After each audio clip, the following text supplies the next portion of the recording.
نحمد ونصلي على رسوله الكريم أما بعد فأعوذ بالله من الشيطان الرجيم والذين يؤثرون على أنفسهم ولو كان بهم خصاصة. Dans ce verset du Coran, Allah Tabaraka wa Ta'ala fait les éloges des gens qui donnent la préférence aux autres sur eux-mêmes, même lorsqu'ils sont dans le besoin et dans la nécessité. C'est ce qu'on appelle être altruiste. Dans le Coran, Allah Tabaraka wa Ta'ala dénonce haut et fort un concept qui est totalement désastreux, catastrophique pour la société, en l'occurrence l'individualisme,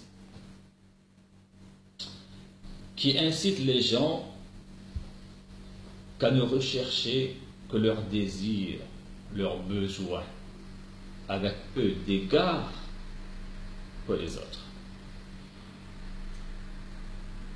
Si porter atteinte à la vie d'une personne innocente est un crime, j'aimerais dire que lorsqu'on étudie le Coran, on s'aperçoit que l'individualisme est un concept criminel qui tue non un individu, mais qui tue toute une société,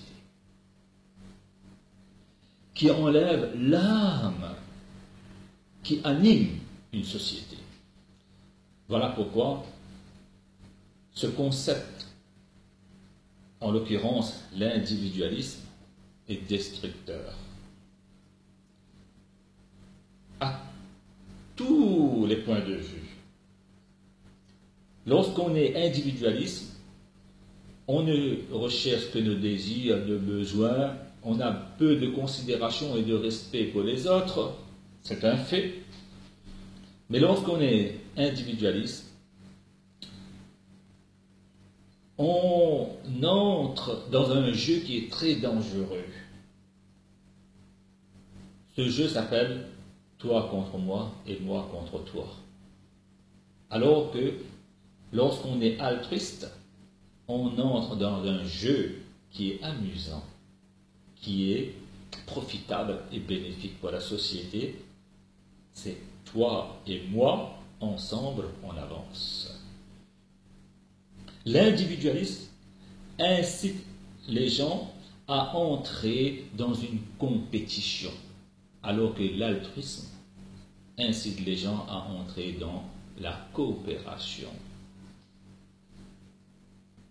Croyez-moi, la compétition peut être très rude, très acharnée lorsque on enseigne l'individualisme, lorsqu'on inculque aux gens que le fait de combler ses désirs sur cette terre est le but primordial de notre existence.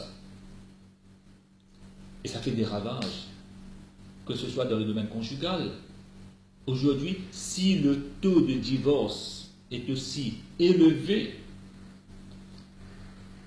eh bien c'est en grande partie à cause de ce concept individualiste. On se sépare, point. Un oui ou un non. Parce qu'on est individualiste. On ne recherche plus l'intérêt de la famille.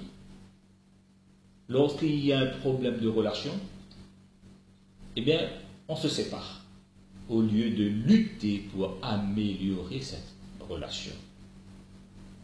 Tout ça, c'est la conséquence de ce concept désastreux. Même dans le domaine public, aujourd'hui, lorsqu'une personne occupe une poste, une position d'autorité, eh bien, qu'est-ce qu'on voit? Au lieu de servir le peuple, il préfère s'enrichir. Il se sert lui-même. Dans le milieu scolaire, aujourd'hui, un étudiant dans la classe veut être le meilleur, sans chercher à aider son camarade de classe à être meilleur comme lui. C'est la conséquence de ce concept désastreux. Et la liste est longue. La liste est vraiment longue. Voilà pourquoi Allah Ta'ala donne à chacun d'entre nous le tawfiq de déraciner, de repousser loin de nous ce concept qui consiste à ne rechercher que ses besoins, que ses désirs, avec peu d'égard pour les autres. Qu'Allah Ta'ala nous fasse la copie conforme de ces gens dont il fait les éloges dans le verset du Coran, comme il vient de lire au début. وَالَّذِينَ يُؤْثِرُونَ عَلَى أَنفُسِهِمْ وَلَوْ كَانَ بِهِمْ خَصَاصَةٌ وآخر دعوانا أن الحمد لله رب العالمين.